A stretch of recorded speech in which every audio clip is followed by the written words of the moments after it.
I think we have everyone coming in from the back, so we will get this rolling so we can get everyone home and out of here. I'm Dr. Margaret Butcher, and I will be your moderator tonight. Roger Bloom from the Dodge City Daily Globe is ill, and so it will be just me. And then Gloria is here from the Globe, so there will be a roundup tomorrow in the Daily Globe about tonight's session.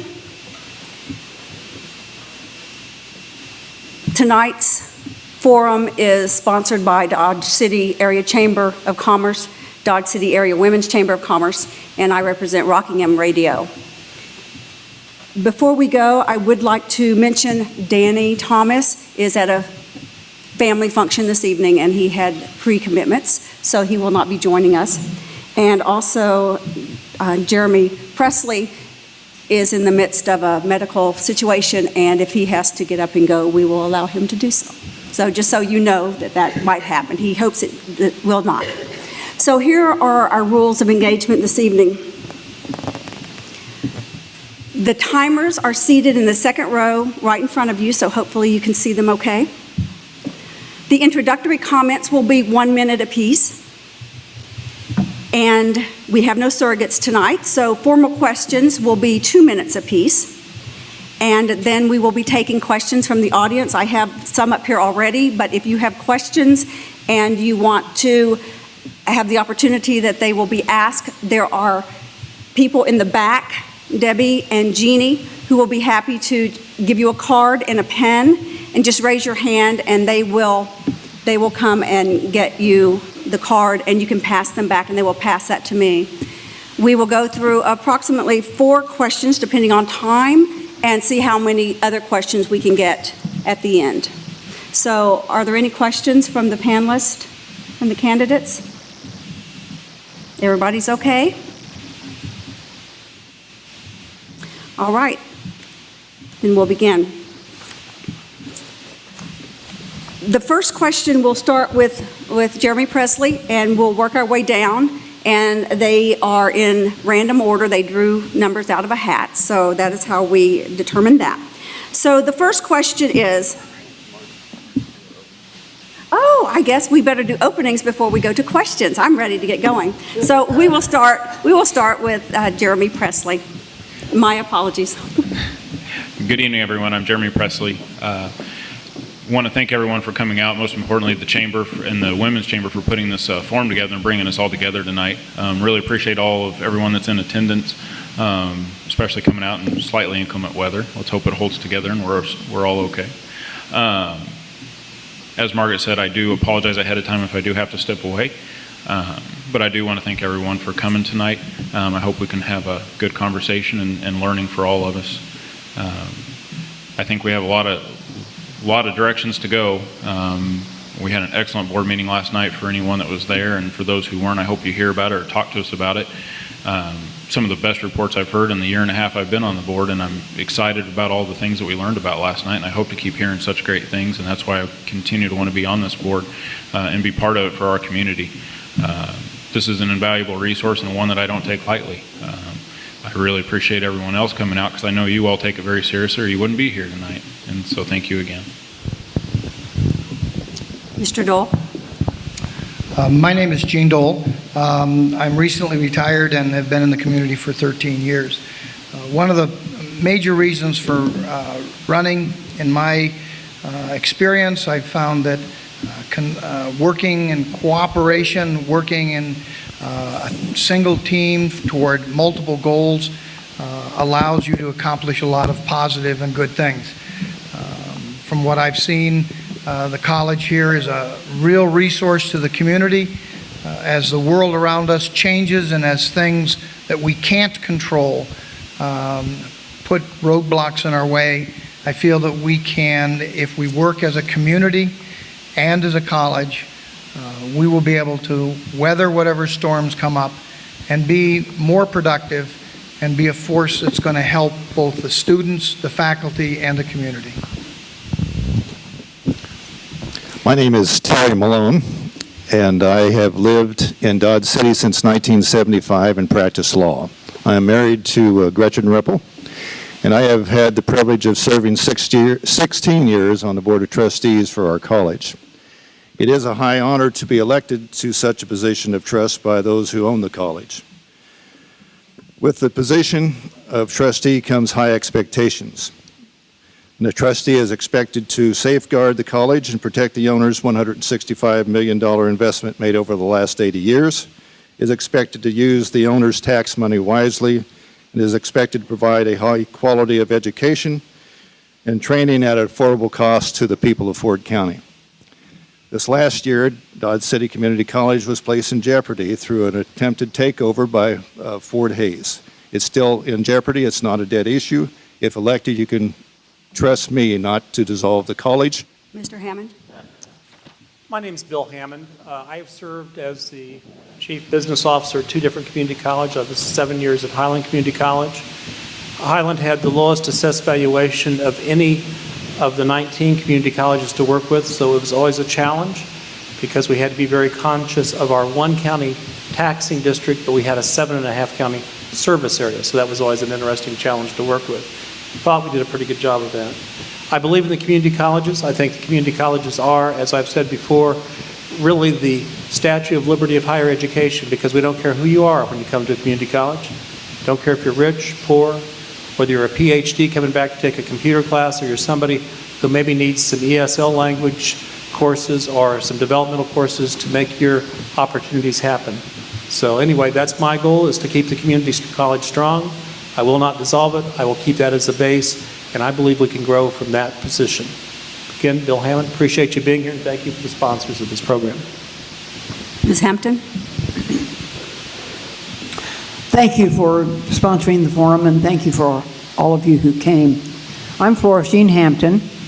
I am a 24-year veteran of the community college trustee system, and I also served as the state president of the Kansas Association of Community College Trustees. In addition, was appointed by Governor Graves to the regents when the community colleges came under the Board of Regents from the Board of Education. I believe that is a tremendous experience that I bring to the office, and it will be certainly a benefit in the decisions that I make as we go forward with this great community college. Community colleges are like no other. They are affordable, accessible, and flexible, and we will talk later. All right, we will begin the questions now. The first question is a two-part question, and it's basically the same question for incumbents and for candidates. However, it might vary a little bit. And if you need me to repeat the question, just raise your hand. I will be happy to do that. As an incumbent, and having gone through the past year of dividing proposals for Dodge City Community College, what are your reasons for seeking re-election? As a candidate to elected office, what motivates you to want to serve on the DCCC Board of Trustees for the coming term? And basically the question boils down to, what are the 3 most important factors facing the college over the next 5 years? And I believe Mr. Dole will go first.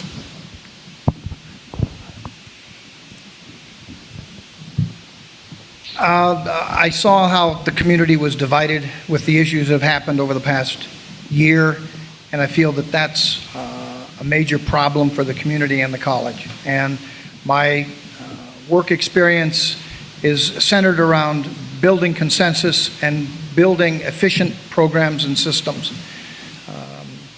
I would see that the challenges of the school are making sure we include the students with problems from funding, regulations, and various other areas. And if we're efficient within our own system, if we have a team of people that works together and that seeks out mutually beneficial solutions, we're going to be much more prepared for whatever comes down the road.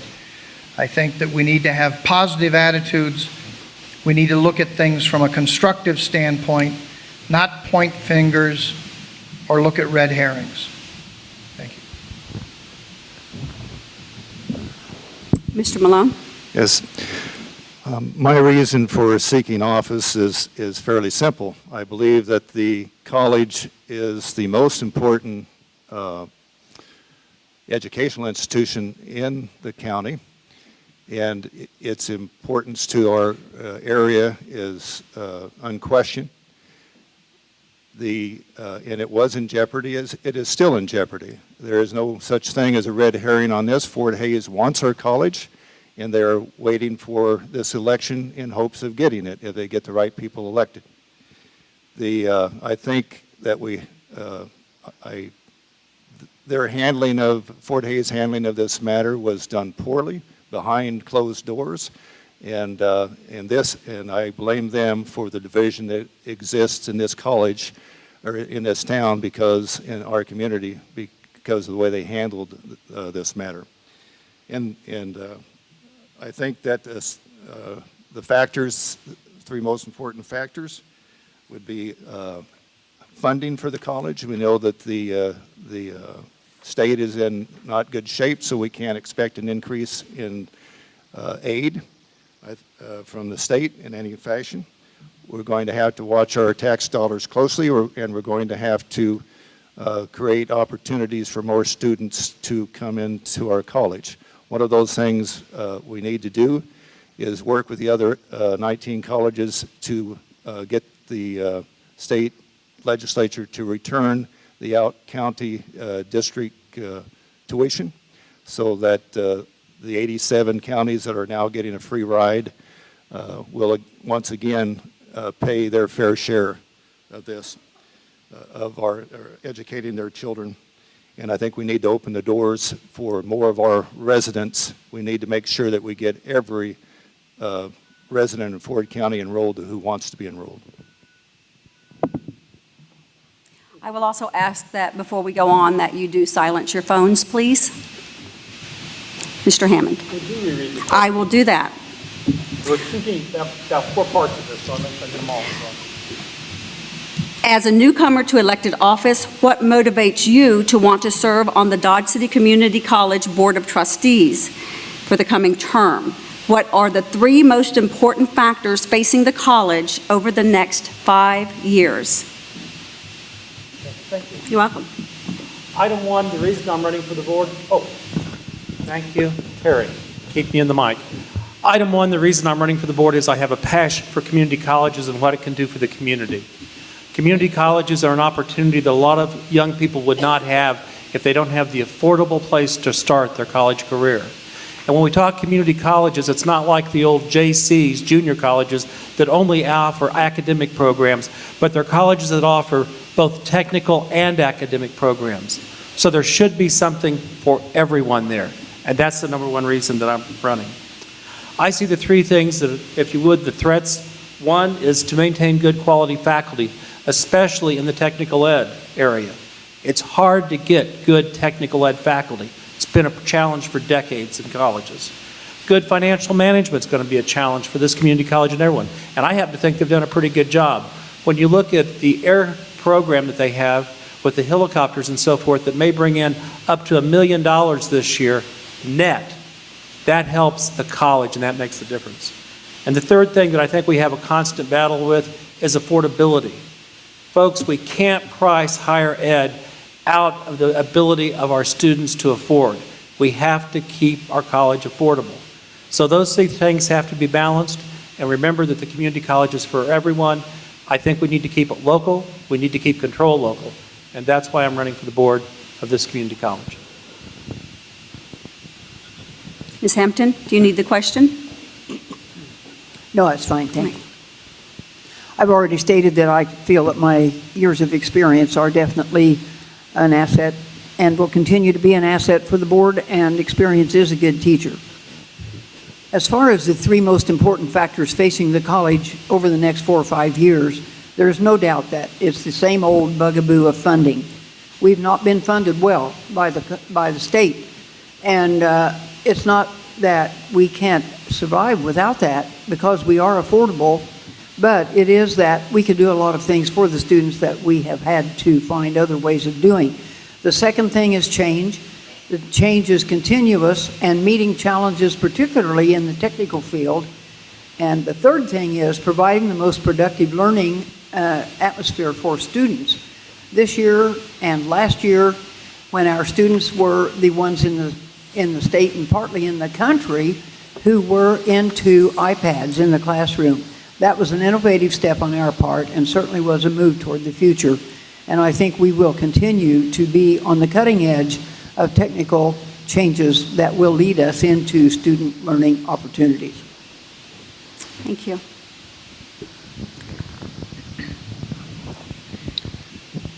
I'm running for my position on the board. I chose to join the board a year and a half ago and apply for the position that I'm filling currently because of my passion for the community and my dedication to Dodge City. The reason I came back to Dodge City after growing up here, and the reason I look forward to raising my 3 children here and hopefully sending them to this college. And I hope that the opportunities we have today are still available, and we've broadened them and widened them since this time. And that's my passion for being on here and why I'm here before you. The 3 most important things that I think facing us is the one in the next 6 months. Selection of leadership. We have to find a new president, and we need to find that soon, and that we're starting in that process, and I think it's one of the most crucial steps. And not just for the next 5 years, the next 10, the next 15, because of the legacy that they potentially leave. And we need to, that's a diligent effort that we need to really put in and focus in at this time. Technical education and teamwork education. I really want to see, and I think it's the direction that the education's going, and I think it's one that we need to be leaders on the forefront, which is part of our mission and part of our purpose as stated, is providing for our students so that we can provide them a stepping stone either to higher level education or into the workforce. And we need to work closer with both of those entities to continue to broaden those opportunities, whether it's via partnerships and internships with businesses and the industrial locations, as we've done with the lineman program. And we need to keep working and trying to broaden those opportunities for our students. Fiscal responsibility. It's not just providing an affordable education for our students, but also providing a economical and efficient body for the community that's supporting it. We have to provide an affordable education on one side, and we've got to try not to make raise the taxes so much that to try to make it cheaper on the other end. And it's a tricky balance, and that's what we're all here for, and what we work so close with the leadership to strive for. Thank you. Second question will first go to Mr. Malone. DC3 is in the process of searching for a new president. What are you looking for in a new president for our community college? I've had the opportunity to actually be involved in 3 prior presidential searches.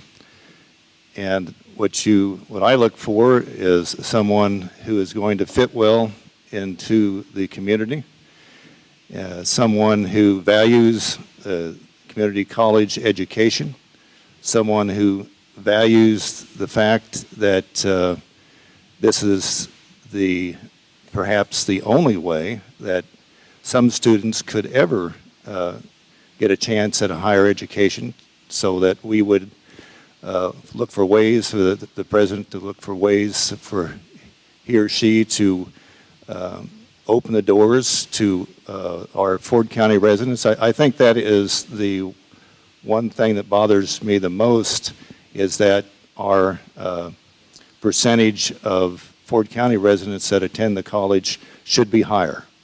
And that we need to look for ways to get every graduate or in the high school in our high schools in our county to take some hours here and to get a start. We need to make it affordable, and the more students we get in to our college, then the more state aid we get. So it's a win-win situation.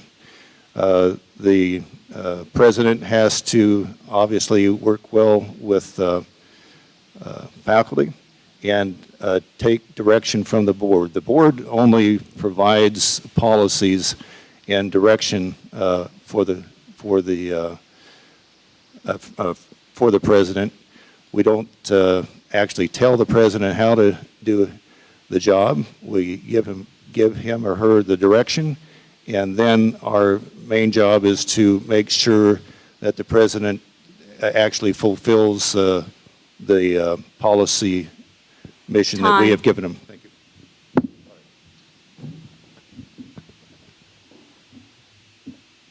Mr. Hammond? I didn't want to go ahead. No, you're fine. I think the first thing you look for in a president is leadership. And it's kind of interesting, with my team of supervisors, I meet on a weekly basis, and we do a thing from the Harvard Business Review Minute Management Minders. And one talked about leadership. You can talk about all the books that come down. It really still comes back to a couple things. To be a good leader, one, you need competency. There's nobody who can be a good leader if they're not competent in their field. You need competency. You also need somebody who has a compassion for people, because most business finally comes down to people, and especially the education business comes down to people. So you need compassion for people. And the third thing, I think you need somebody who has a vision of what can be and where we can go. So for me, what we're looking for in a president is leadership. And it's really not that complicated. Finding that person is tough. Ms. Hampton? That's a good question, because we are currently in that situation, as you all know. And we've been going through the process of finding a search company who will find us the candidates that we will be interested in. The candidates' attributes that are most important to me, I think, as have already been mentioned, are the leadership. A strong leader. It does not mean that he or she is the only one who has the ideas that'll work, because it does mean he can collaborate and gather those ideas and make them work into what needs to be done. We want one who is energetic, of course, one who is innovative, one who is currently involved with what is going on in the education picture, and certainly one who identifies with the students. Sometimes it's hard for that person in administrative office to realize that the students are in an entirely different world out there, and I think that is one of the biggest attributes they can bring to the office, is to identify with the students and do what the students really need for a good learning experience. Dr. Presley? During the presidential search, the biggest focus and what we really need to bring together with the president is a team approach. The best leaders are those who you don't know who are leading. Those who come in, they're part of the team, and they're part of the team on all sides, and they're there with you, and they're pushing with everyone involved to strive for better. Experience, I think, is key. I think our college brings some different opportunities. We have some things that we offer currently that are not the norm at most community colleges, and so we need somebody that's adaptable and somebody that's innovative and somebody that's not scared to bring up some new ideas and to bring forward a positive direction. What I really want to see is the leader that's going to come in and bring the community together, and that's the community and the community college. Trying to bring us all together is what we really are. I hope that the next time we have a forum such as this in a few years, I hope this room's full, because the community's become so passionate and so involved in the community, and I think the leadership that we have in the president and their involvement locally is crucial to that. Besides the efforts of working together with the board, and that's their job. They're really a leader for the college on the day-to-day basis, and they help work together with the board. And then they have to work through with the students and the faculty and the staff and all those involved, as well as the community. They have a very difficult job. I don't know if any of us are really envious of it. But we do have to be perseverant, and I think we've brought on an excellent company to help find those candidates for us, and then it's our job to select the proper fit for our community. Mr. Dole? In looking for a president, I think leadership is the first element that we need to focus on. A good leader recognizes the skills that exist within his group, within his community. And so being able to see the skill sets, the interests, the enthusiasm within the faculty, within the students, and within the community is critical. I think then being able to develop the staff, the faculty, and the students. A leader teaches and helps people grow. He's actively, or she is actively involved. They're out there. They're showing their enthusiasm by physically being present, by speaking out and doing things. They have to be willing to listen, and that's the thing that, in my opinion, has been lacking over the last 6 months. But a leader needs to listen to people and be able to actually hear what they're saying and understand what their needs are. Willingness to take risks and make mistakes. A leader has got to be able to stick out their necks and not worry about making mistakes, because everybody makes them, and it's only by making mistakes that we grow. I think a good president must have a vision of what the college can be, a vision of how the college can work and function within the community. I think the new president must rebuild the community in community college here. Needs to be able to demonstrate that the exchange of ideas between the community and the college benefits everybody. That they can challenge each other constructively and both benefit. And that everybody is in this boat together. And lastly, I think that they physically need to be present in the community, in the college, and demonstrate in their efforts where their hearts are. Okay, our next question will begin with Mr. Hammond. The Activity Center construction is evident at the entrance to the community college campus. What do you see as the main purpose for this center, and how will it benefit the community as a whole? Do I need to repeat? No, I was just thinking for a second. That's all right. I think when I first heard about the Activity Center, there were a lot of additional things that they had hoped to put in the Activity Center. And I hope as a community we understand that because of funding limitations, the Activity Center is not all that I think the current board would have liked to have had, or the current student population. I think we're going to see more activity space needed on campus than the current Activity Center will house. I think it's a great expansion for the college, but I think there's going to be more needs down the pike on that. So, folks, we are a resident campus. You need things for students to do. You need places for them to be. This is a beginning, but it should not be seen as the end. Thank you. Ms. Hampton? I've long championed a place for the students together because we didn't have it for them. We didn't even have a place for the cheering section for any of the other students to come and watch the volleyball games. So it's time that we had some of those things that they've been needing for a long time.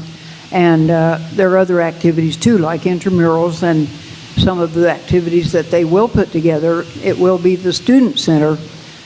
Don't know what all that might be, but it will grow as we go. They need a place just to hang out and socialize.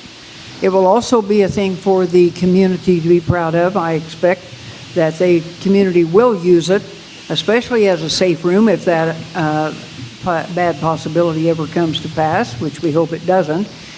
Eventually, it will become a vital part of the campus and the community when we can finish the outside of the space that we want to add to the safe room itself. So there's such a future for this building, and the students, I'm convinced, will find many uses for it that we never even dreamed of. Dr. Presley. Of course, the primary purpose of the Activity Center, being the dome structure that it is for safety, as Florestine mentioned, and that's the basis for that. But the opportunity for the students is unbelievable. We built them some beautiful dorms and are providing them a great facility to live and work in and learn in. And now we hope we can continue to build that community spirit and the college experience for these students by providing them a place to gather and a place to come together. I hope that it also helps bring more of a home to our community college, because currently we're kind of displaced with events and graduations and basketball games at civic centers and at the arena and different places. And not that that's bad, but I think it'd be nice for the community college to have a place that they can call home for some of those endeavors and really stand behind as a place to look for, and it won't be hard to see from everywhere anyway. So. As Florestine mentioned, the room for expansion is immense, and I believe that the opportunities are just as immense. hopefully being able to update our fitness facilities and the activities and the things that we do offer in our current facilities, being able to move those and expand them and make a nicer facility for that, as deferred maintenance in our older facilities is catching up with us. And I think it's an excellent resource for us to offer our students and makes us more competitive in that student world. Those students are looking around at the colleges, and they go and they look, and let's be all honest, we love to see a pretty building. We love to see a place that looks like it's a good place to go. And that one's going to be real easy to see. It's the first thing you see when you drive in the campus now. So I look forward to the opportunities and the construction, and hopefully this water will help pack some dirt down so they can keep working away. Mr. Dahl? I think the activity center can serve multiple purposes. Obviously, for the students, it's a place for them to perform physical activities, have cultural events, and hang out. The other thing is that there are a lot of uses of that we don't know. If we allow it to grow and mature through interacting with the students and with what they do there, then we'll find more and more uses for it. From the community and college standpoint, it's a rallying point because we're doing something that's innovative, we're doing something that will stand out, and everybody can take pride in that. It also is demonstrating another approach to raising money because, as Roger Prophet has done in the last couple of days, demonstrated that instead of sending your money to Topeka, you can invest your money in the activity center directly. And with those kind of ideas, we as community members can actively support the college and not have our monies watered down. I think that it's a rallying point for us for new ideas and innovative approaches to multiple things. I believe the Activity Center will do wonders for student morale, and I think that will pay great dividends in the future if a student comes here, feels comfortable, has a good time as far as having something to do when they're not in the classroom. It'll build and strengthen the bonds between students, and it will certainly give the community more of a feeling that Dodge City Community College belongs to them because they can attend events there, and we'll certainly have activities that anyone in the community can take part in as far as a walking track, things of this nature. If I have my history correct, that the students back in 68, 69, when this campus opened, it was through their fees that the first student union was built. They paid for it, but then slowly over the years, we basically took it away from them because the space was needed and we forgot about the students. I think this is a great step forward. I think it's a great thing for the students in the community. And the safety factor, it is shocking when we look at the Greensburg situation. You know, a tornado can hit here and we have hundreds of students on campus and faculty and nowhere for them to go. So, and if given enough warning, this place will provide tornado shelter for, I think, thousands of people. So it's a great asset. Next question, we'll begin with Florstein Hampton. How do you see the current relationship between the Dodge City Community College Board of Trustees and the Dodge City and Ford County Commissions? And what do you envision for the future relationships of these entities? That's an interesting question, and I have made a statement through the letter to the Globe some time ago that Dodge City is a scrappy town. We have a history of saloon fights and street shootouts, and there is still a permeating atmosphere in this town that none of the entities trust each other. It has been a disappointment. I do not see that the situation has been improved by the discussions about the college lately, and I wish that it could be improved. It's my community. It's where I've spent my whole life. I've spent much time working for the things in the community and the area and the state that I felt were uplifting and beneficial. I will continue to do that. That is my intent. As far as the relationship with the college mission is to provide opportunities for learning, not necessarily opportunities for economic development. Thank you. Dr. Presley? I think the first thing is we're all elected officials, and all of those positions are elected bodies, and we all have immense amount of responsibilities before us. I don't think that we have the time and shouldn't be investing the time to try to do their job, as they shouldn't be trying to do our job. But we do need to work together as a partnership on issues that do overlap. I don't think that we have really authority to talk about fixing roads and those things, and I don't know that the City and County Commission really want to discuss which classes we're offering this year and how we're going to arrange the fee schedule for the dorms. But all of these things affect each other. We can't live in we can't live in little cylinders and silos and try to stay away from that. We have to work together as a team, and we have to work together for this community, and that's really the key. Again, I've said it before, and it's in our name. We're a community, and we need to work and focus towards that. Unfortunately, I think the commissions were put in a difficult position in the last year, as all of us were. And I think some things were asked of them that maybe didn't really need to be asked of them. But I think broader decisions need to be brought to the public as a whole, instead of the small body of elected bodies that we do have. And I'm definitely not opposed to that. But I do think that we can continue to work together with all of those entities and strive for a better Dodge City as a whole. We have great opportunities here, and if we had some feedback from them on what their needs were, hopefully we can adapt and grow as a community and be able to provide for those things. Thank you. Mr. Dole?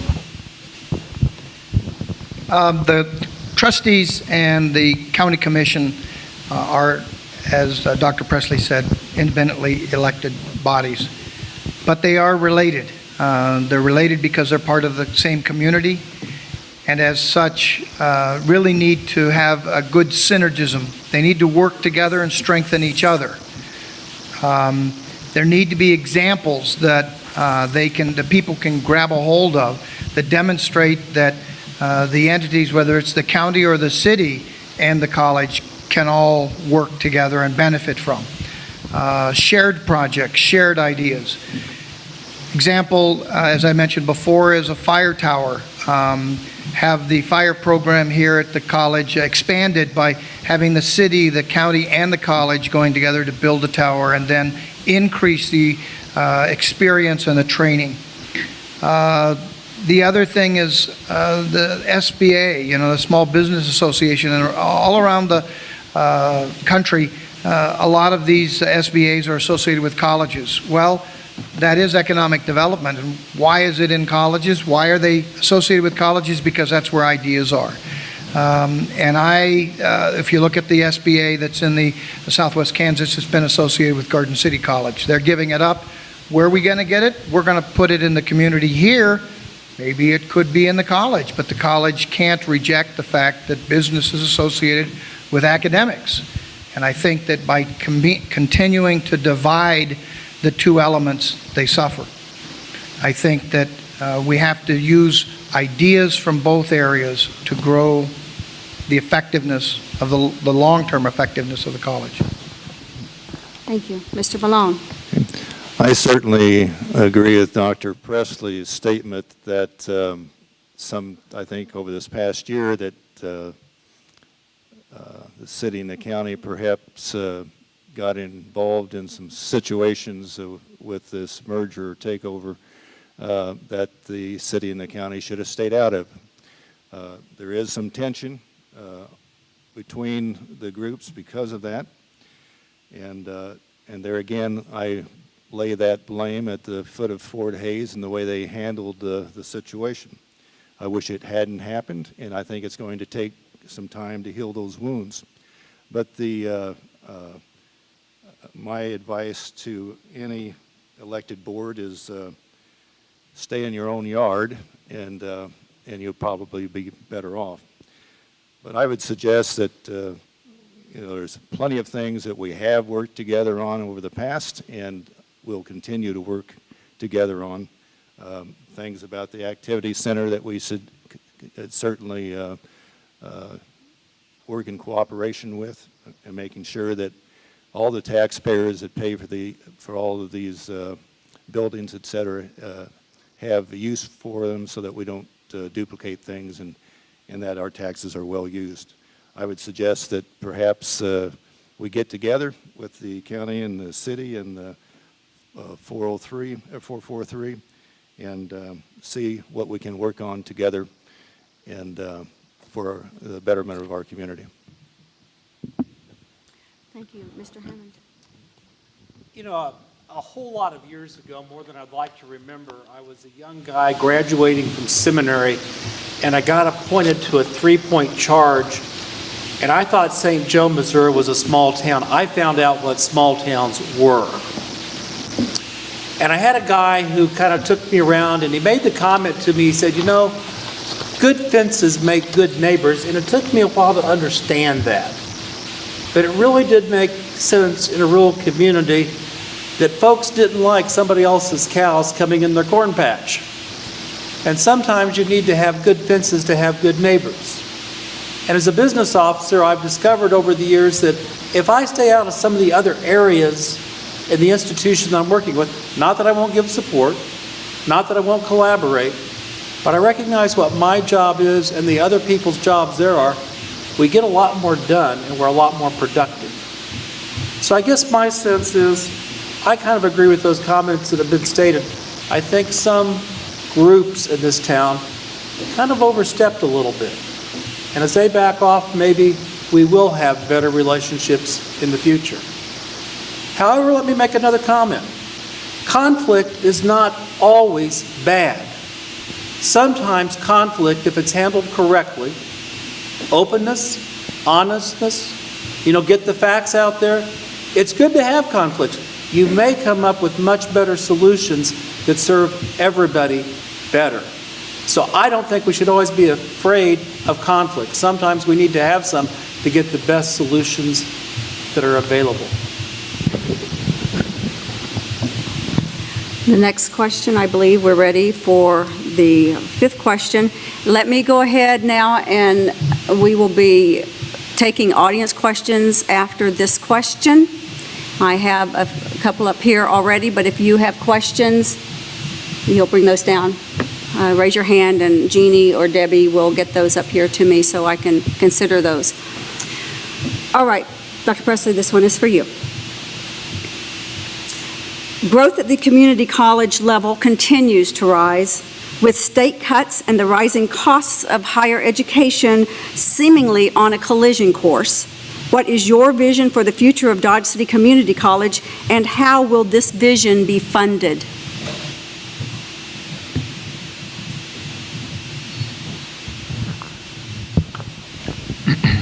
Difficult question. Lots of things in the media, and lots of things proposed. Everything from we're going to provide community college for free, and that one's going to take a lot of work to do, and a lot of funding by other resources, and probably fold us back into the USD arena. The cost of education's skyrocketing. It's terrifying to me, especially with 3 little kids at home. I don't know what it's going to be in 15 years when they start. Our funding cuts and things, the key to our success and is protecting our interests. We have to keep our efficiencies there, and we have to maintain an efficient work environment. We need to try to remain as self-sufficient as is possible, which is not doable, trying to provide an affordable education. Unfortunately, we all know eventually that the money has to come from somewhere. if cuts were to be made and our state funding was reduced, we're going to have to look locally and look to the students. I don't know that we're all going to be able to maintain the affordable rates that we're able to provide right now for education and tuition. I would hate to do that. It's the last thing I'd want to see done, because this is where those kids get started. And if they can't ever get started, then they never get out into the workforce to make those steps up. As far as a specific plan, I'll have to plead the doctor card on this, that I'm not a financial guru. I don't think everybody on the board needs to be. I think we need some diversity there. And so I don't know all the intricacies and the ins and outs of government funding for these programs, but I know there's a lot of opportunities. I do think grant writing and support from the federal government is a great outlet for us, and it's worked well so far, and we need to continue to broaden those. We heard about a great program last night, and I look forward to more of those efforts as we go forward, so we can continue to provide that education from all levels. I will repeat the question. Growth at the community college level continues to rise. With state cuts and the rising costs of higher education seemingly on a collision course, what is your vision for the future of Dodge City Community College, and how will this vision be funded? Well, the growth is part of the vision, and I think an integral part of any success. So I see the growth as what we want. I've been faced in my career with multiple situations where revenues were cut as much as 46% in 5 years, and we had to survive. What my approach has always been is in internal efficiencies, internal ideas from people in the trenches, not giving up and being cooperative, breaking down walls, and researching new ideas. And I think that's the way that anybody can deal with these issues. You have to look at it that you do have the skills within your organization, you do have the talent, and you will use them. The idea of listening to people that you may not understand or whatever, that's okay. I don't think conflict is good. I think that the issue is synergism. You can have a thesis, an antithesis, and a synthesis, and that's what it should be looked at. Because if somebody has another idea, that does not mean that you're in conflict with them. The conflict comes when you get your emotions involved and you don't listen. It's always good to have an idea, some other opposite idea, and then develop something in between them or in a different plane, in a different way. You can only do that if you're not defending your position, your ideas, and your feelings to the extent that you stop listening. So my biggest way of surviving in an organization over the past 40 years has been to get the people to work together, people buy into the situation, and build a culture of constructive cooperation and mutual support. Thank you, Mr. Dole. Well, I think it's a certainty that in the near future we are not going to be adequately funded by the state legislature. In fact, they haven't been adequately funding higher education for the last 25 to 30 years. The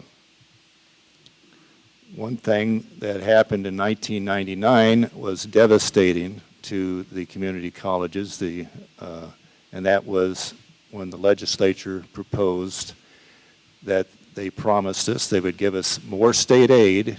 All we had to do was agree to drop the out-district tuition where the people of Gray County or Clark County or Wichita or Sedgwick County would not have to pay, their counties would not have to pay if they sent a student here. That cost us millions of dollars. The legislature reneged on their promise as soon as they made it, and that's about how far you can trust the legislature to fund, to keep a promise as far as funding higher education. There are 87 counties in this state of Kansas that therefore do not pay one dime to help educate the students that go to community colleges.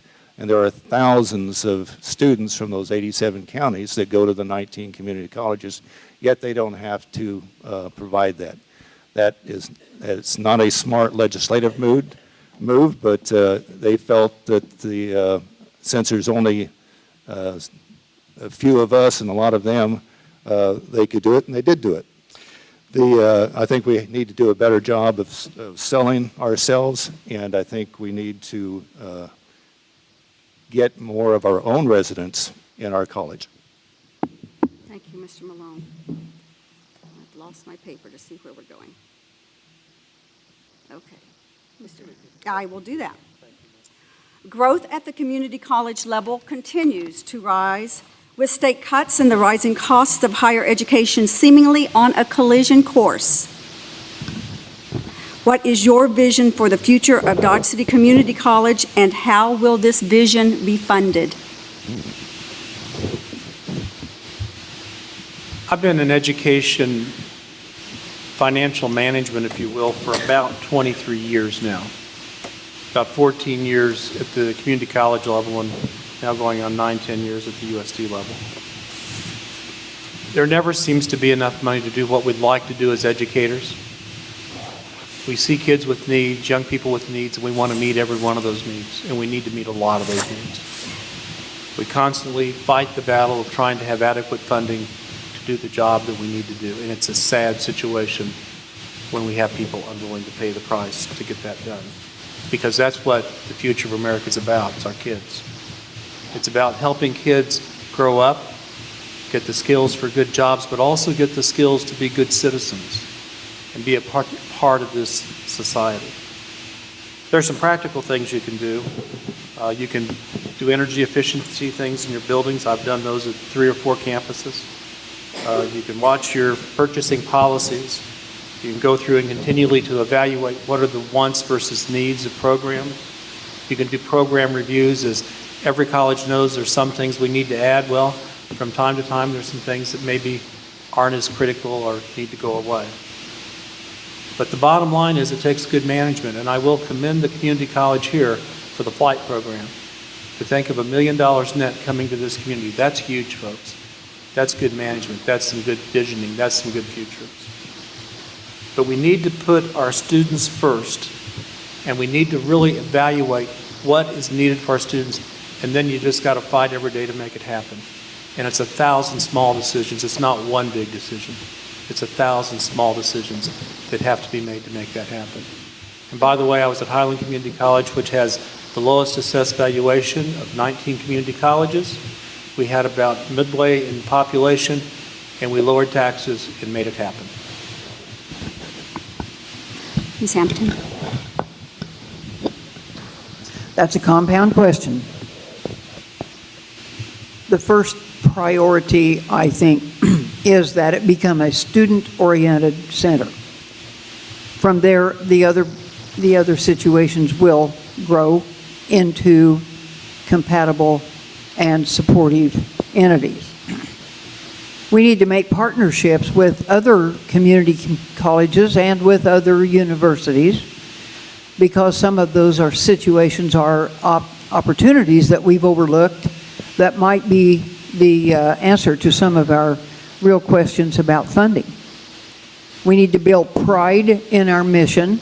The mission is to educate our people. That's what our forefathers wanted. That's the reason community colleges are an American institution. They were invented by Americans in 1900. The first one was in Joliet, Illinois in 1901. It's still going because of the need that it filled and because of the innovation that was so different from the old world, where if you weren't somebody, you were never going to be somebody because you couldn't read and write. We are very fortunate at this college that we are well managed financially.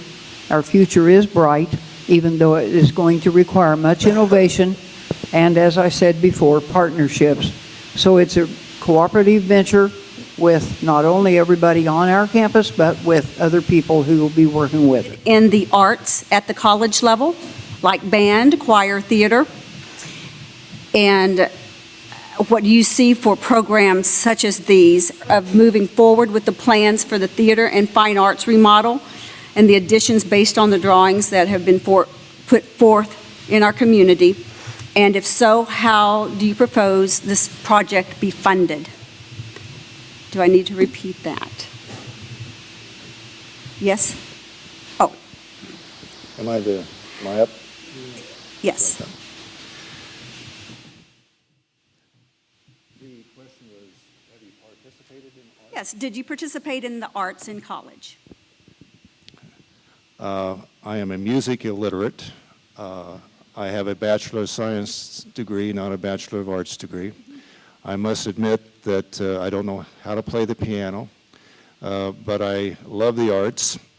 I support the arts and have attempted to gain a greater appreciation of the arts.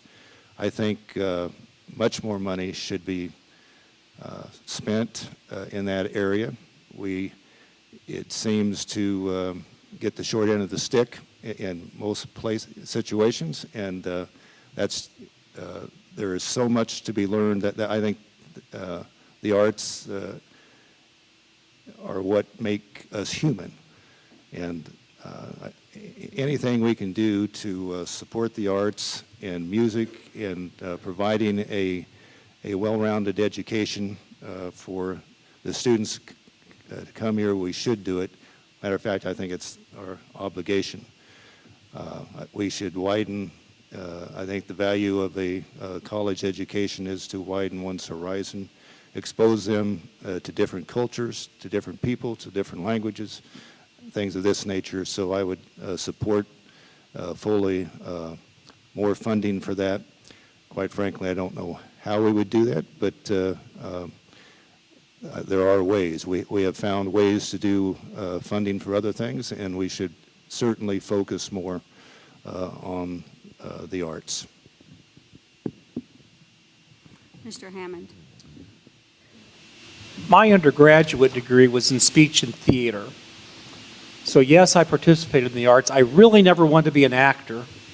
In fact, actors were always the people who, in the old days, you had to set a lighting area, and they always managed to be someplace else than where you'd spend hours setting the lighting area. So I used to get very aggravated at them because I like stagecraft and lighting and the set design and so forth.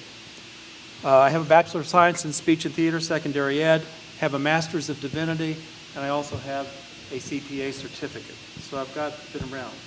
By the way, the arts are part of the Rose Standards that the state of Kansas and the Supreme Court, the one thing I think they have agreed on, so it's part of our standards that we say all of our children should have. I do believe we need to make improvements to our theatrical facility here, but I would personally defer any major additional things in the campus until we really review the master plan as a new board for all of our facilities, because I know we also have need in technical education. I also know that we have needs in our classroom buildings. And I think we need a master plan so we know what we need to do with all of our facilities so we're moving forward as a team toward the future, not just an individual area. But yes, I do support the arts, and I'm very grateful that we've been part of the program to get kids to the ballet this fall. My wife and I helped with that process. We had about 400 young people show up because of some efforts we made. And so I believe very strongly we should do a lot more things to get kids involved in the arts that we have. Thank you. Ms. Hampton. The art program here at the college is one of the things that I have on my calendar. When there is a concert, I plan to be here. When there's an art show, I plan to be here. The arts are so defining of a civilized life, and maybe that's an oxymoron, I don't know. But when you stop to think that the arts are what actually make our life worth living above the bare basic essentials, and when you think of the awful things that are happening in some other parts of the world where art is being destroyed that can never be replaced, and art is being pulled from the schools so that those little children have none of the finer things in life to gauge their future life by. So yes, I am a supporter for the arts, and I definitely feel that there are ways that need to be greater funding for that. It's usually a private situation and gifts, but that's also one of the things that's a challenge. So we would hope that it's a growing thing in our college as well as other colleges. Thank you. Dr. Presley? I think the arts are an invaluable resource. As far as my personal participation in the arts, unfortunately, it stops with my last name. As my wife can confirm, I can't sing or dance.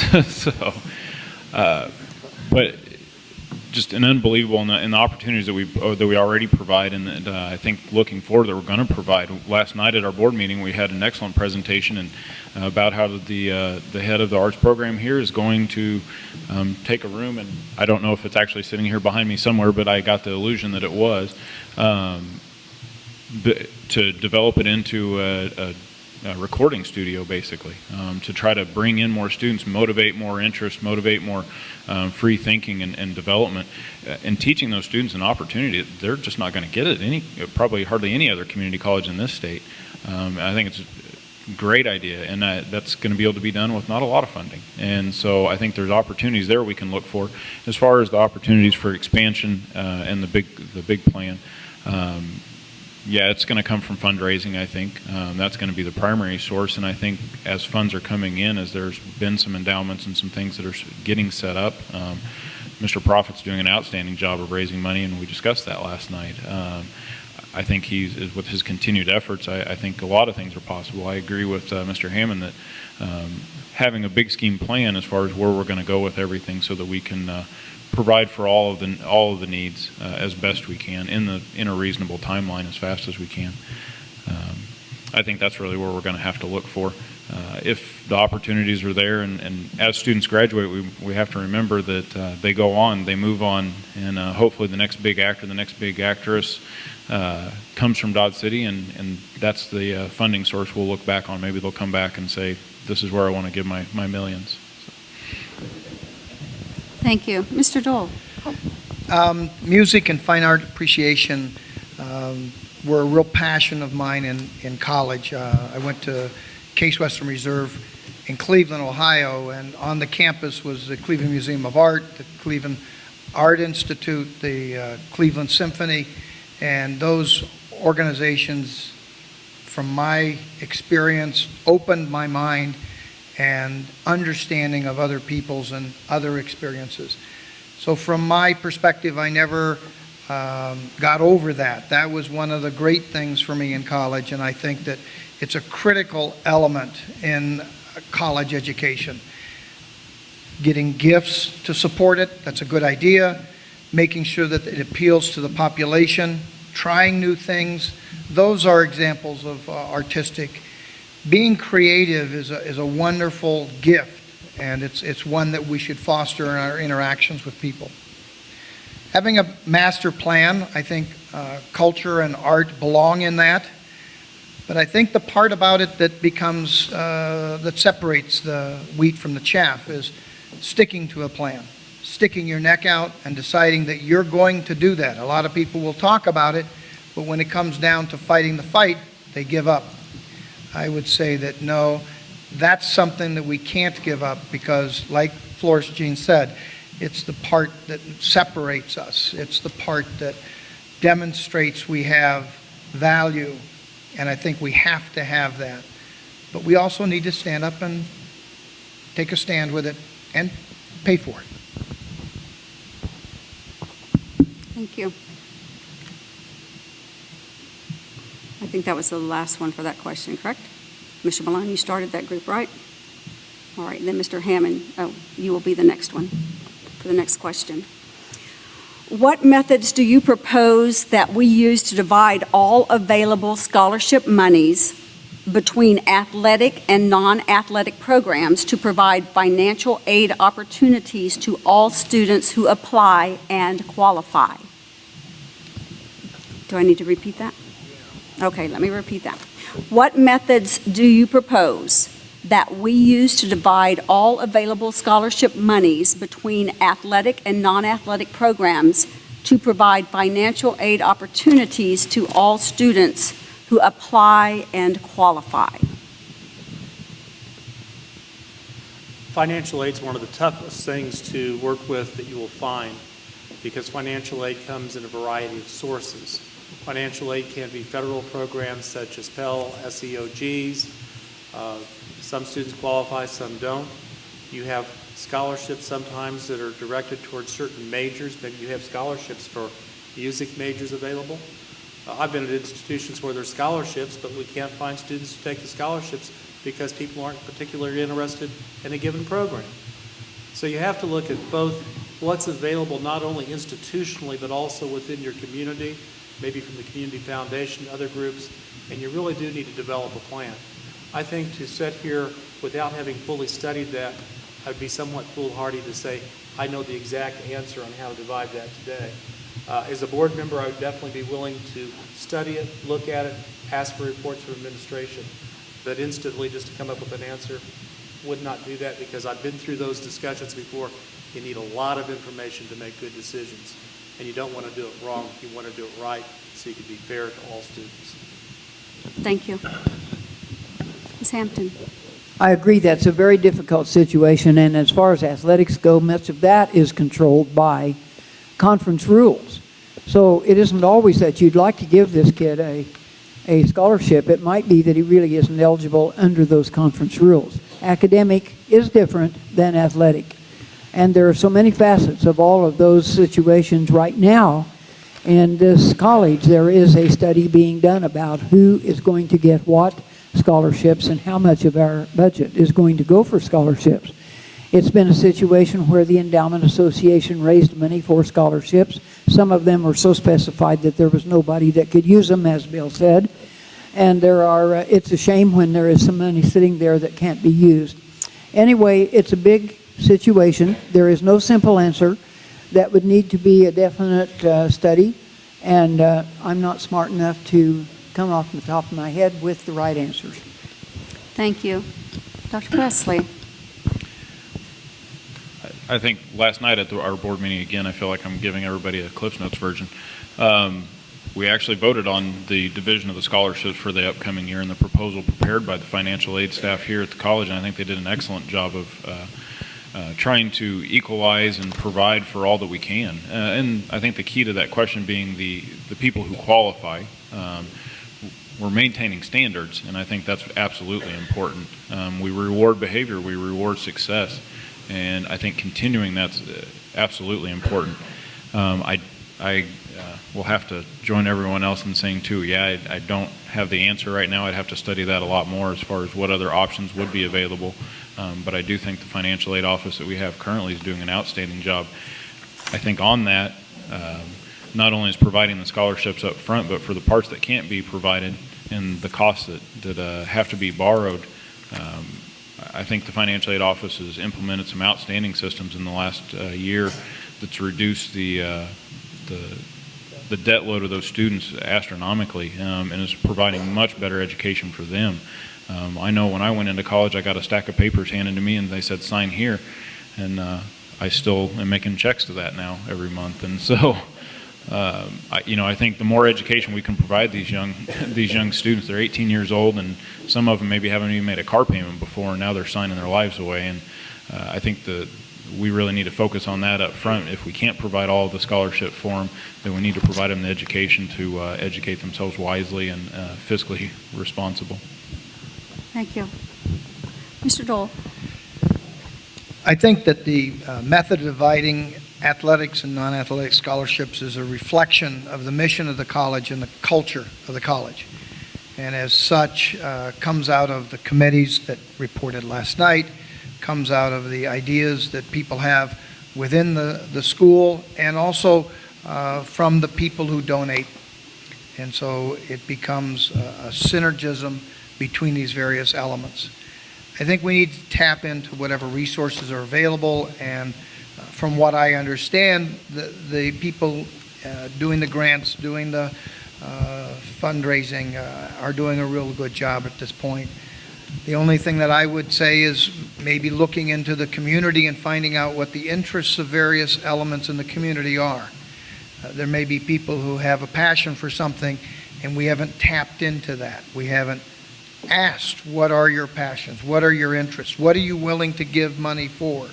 And seeing if we can build a momentum, build interest from what other people's interests are.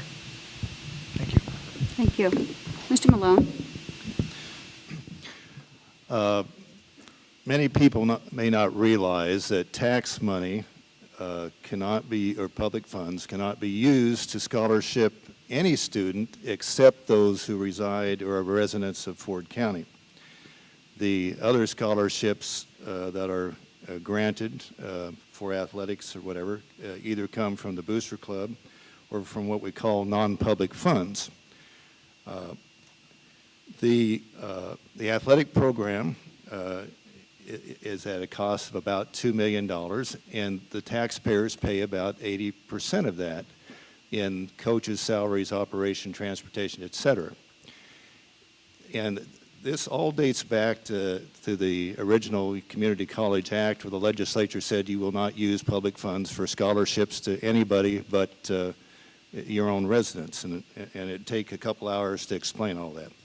But the fact of the matter is if we're spending 80% of tax money on the athletic program, then it seems to me that the fairer thing would be is to go ahead and take public funds and use them for athletic scholarships too. Because what we do now is put more burden on the students because we make them, they pay a fee, and those fees are considered non-public funds. And so it's the students who are paying the large amount of the scholarships, and many of those, or the majority of those students are the Ford County students.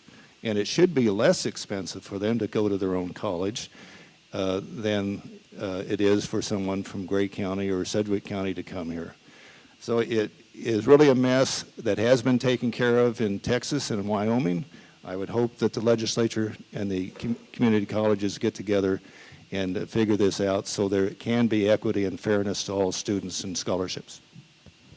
Margaret, could I add one thing? The tax money cannot be used for athletic scholarships. Yes. It can be used to support the athletic department. You. That's not part of the question. Thank you. Yes. Okay. All right. I believe, Mr. Hammond, are you still to go on this? What? Oh. Did you answer the question? I'm sorry, I'm turned around here all of a sudden. Yeah. Okay, all right, that's what I thought. All right, well, you started it. So in the interest of time, we have promised that we will have you out as close to 8:30 as we can. So there is one question. I will limit the responses to 60 seconds. It shouldn't take that much information. Here's the question. I feel like I'm on Jeopardy, Final Jeopardy. Do you have any conflicts that might prevent you from participating fully on the Dodge City Community College Board of Trustees? And if so, what might that be? And Flores Jean, I believe it's to you. Okay. Would you repeat? Yes, I will. I'll try to repeat it. Do you have any conflicts that might prevent your full participation on the Dodge City Community College Board of Trustees? And if so, what might those be? I do not. And all of my years I have spent hours preparing for meetings, going to meetings, coming back and reporting about meetings, and trying to analyze what I learned in those meetings so that I can be a better trustee. I intend to keep doing that because it's the method of keeping yourself informed and a judicial trustee. So, no, I do not have a conflict. Thank you. Dr. Presley. I as well do not have any conflicts that would interact as I'm currently on the board, and we, as board members, we all have to fill conflict of interest paperwork out when we become members of the board. My involvement that I may have is student education. We have nurses that operate through our office and through our hospitals, and that's strictly on a volunteer basis. There's no reimbursement there or anything, so I have no conflicts of interest. Thank you. Mr. Dole. I have no conflict of interest with being a trustee, but I do have time available, interests, and would really like to participate. Thank you. Mr. Malone. I have served previously for 16 years, and I cannot remember at any time having a conflict within anything that was brought before the board, and I can't think of anything that would cause a conflict now. As far as spending time, I believe I spent a good deal of time studying what I thought needed to be studied in order to be an effective trustee. They don't teach it in college, so the only way that you can actually learn how to do the job is to attend national conferences and state conferences and learn from other trustees. I must admit I am a disciple of John Carver, who has written many books on policy governance, and I've listened to him at the national conferences, and I continue to study his works. Thank you. Mr. Hammond. I would always look to legal counsel of the college should there be an issue that I think might be a conflict of interest. And at that point, I would recuse myself from any decision-making that could develop as a conflict of interest. I think everyone's aware my wife happens to be a professor here, so if there's some point where that would choose to be a conflict, I would recuse myself in that area. I know on the USD board, we've had several members who have had wives or husbands who have been either an employee or a teacher, and that seems to usually work the best. So don't see it in any way adversely affecting my ability to participate in the board, but I just want to be public about if there are any issues, I would walk away from them rather than in any way have a conflict in the board. Thank you. That brings us exactly to 8:20. Boy, am I good. You guys are good, I guess I should put it that way. You are the ones who got us here. So it is time for closing statements. Everyone will have 90 seconds for a summation or a closing statement. There will be no rebuttals allowed. And we will begin, I believe, with Dr. Presley again. I want to, again, thank everyone for coming out and thank the Chamber and the Women's Chamber for hosting this wonderful forum and this great opportunity. I ask for everyone's vote in the upcoming election so that I can continue to give back to this community that's given so greatly to me over the years. I work diligently and very hard for this college and have for the year and a half I've been on the board and hope to continue. And I will, regardless of the results of this election, for the remainder of few months I have until June. I've lived in this community way too long and have come back to this community to ever give up on it. I won't do that, and I won't do that in my participation in this level or whether I continue to participate at this level. I think everyone has a very vested interest in this community, and I think that's the next step. That's where we need to go. We have to bring the community back to the community college, and I think that really needs to be our focus in the upcoming election. We need to come together as a team and work forward as a team because we've all got very similar interests as far as our long-term goals for this community. I thank everyone for coming out again. I do apologize for not being able to be in attendance at all the forums. My job does require my attendance in the community a lot. And so I won't be able to attend any of the future forums in the local communities in Spearville and Buckland, and I apologize for that. But my pregnant patients would prefer I'm close enough to the hospital for them. So I do ask for forgiveness in that respect. Thank you. Mr. Dole.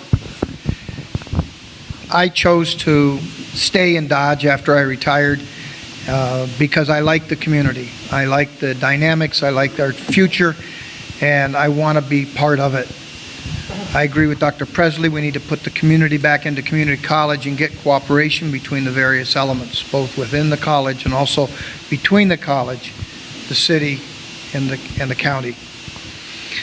In my experience, I've developed participative and creative organizations to deal with financial problems.